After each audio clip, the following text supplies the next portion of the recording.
بخاری کی حدیث ہے موت کا فرشتہ آیا موسیٰ علیہ السلام کے پاس بغیر اطلاع کے آیا نا, کوئی پہلے سے پلان ولین بتا دیتا کہ بھئی میں آپ سے ملاقات چاہتا ہوں, کوئی ٹائم دے دیں مجھے آپ. حضرت موسیٰ جلالی بہت تھے. حضرت موسیٰ نے پوچھا کس سلسلے میں آنا ہوا آپ کا؟ انہوں نے کہا آپ کی موت لینے کے لیے, آپ کی روح لینے کے لیے, موت دینے کے لیے. حضرت موسیٰ نے ایک لگایا رکھ کے تھپڑ اس کے, بخاری کی حدیث, اتنا زور سے مارا کہ اس کی آنکھ نکل کے گر گئی. یہاں لگایا تھپڑ, اس کی آنکھ ہی نکل گئی. وہ اللہ کے پاس گیا اور اللہ میں سے کہا اللہ تو نے کس بندے کے پاس مجھے بھیجا ہے؟ یعنی گویا کہہ رہا ہوگا کہ مجھے تو ڈر تھا میری روح نہ نکل جائے کہیں. میں گیا تو ان کی روح لینے کے لیے تھا, لیکن وہ تو اتنے جلالی ہیں کہ مجھے لگا کہ تو نے مجھے موت دینے کے لیے ان کے پاس بھیج دیا.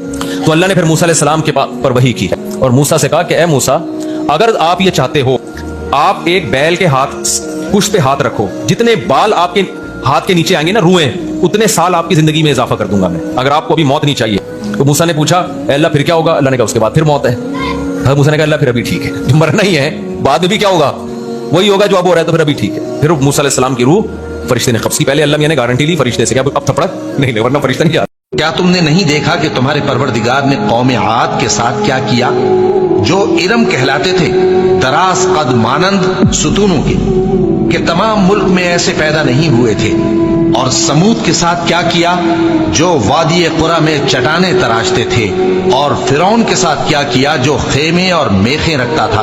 یہ لوگ ملکوں میں سرکش ہو رہے تھے, بس ان میں بہت سی خرابیاں کرتے تھے, تو تمہارے پروردگار نے ان پر عذاب کا کوڑا برسا دیا. بے شک تمہارا پروردگار طاق میں ہے.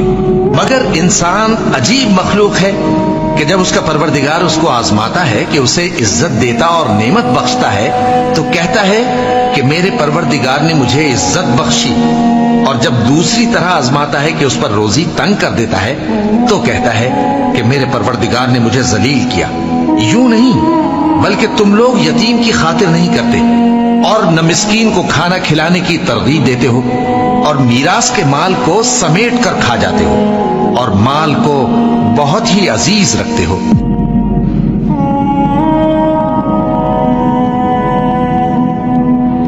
اور جب گواہ گواہی کے لیے طلب کیے جائیں تو انکار نہ کریں, اور قرض تھوڑا ہو یا بہت اس کی دستاویز کے لکھنے لکھانے میں سستی نہ کرنا.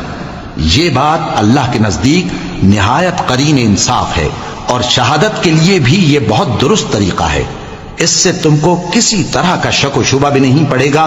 ہاں اگر سودا دست بدست ہو جو تم آپس میں لیتے دیتے ہو, تو اگر ایسے معاملے کے دستاویز نہ لکھو تو تم پر کچھ گناہ نہیں. اور جب خرید و فروخت کیا کرو, مثلا زمین جائیداد کی, تو بھی گواہ کر لیا کرو, اور کاتب دستاویز اور گواہ معاملہ کرنے والوں کا کسی طرح کا نقصان نہ کریں. اگر تم لوگ ایسا کرو تو یہ تمہارے لیے گناہ کی بات ہے, اور اللہ سے ڈرو اور دیکھو کہ وہ تم کو کیسی مفید باتیں سکھاتا ہے, اور اللہ ہر چیز سے واقف ہے.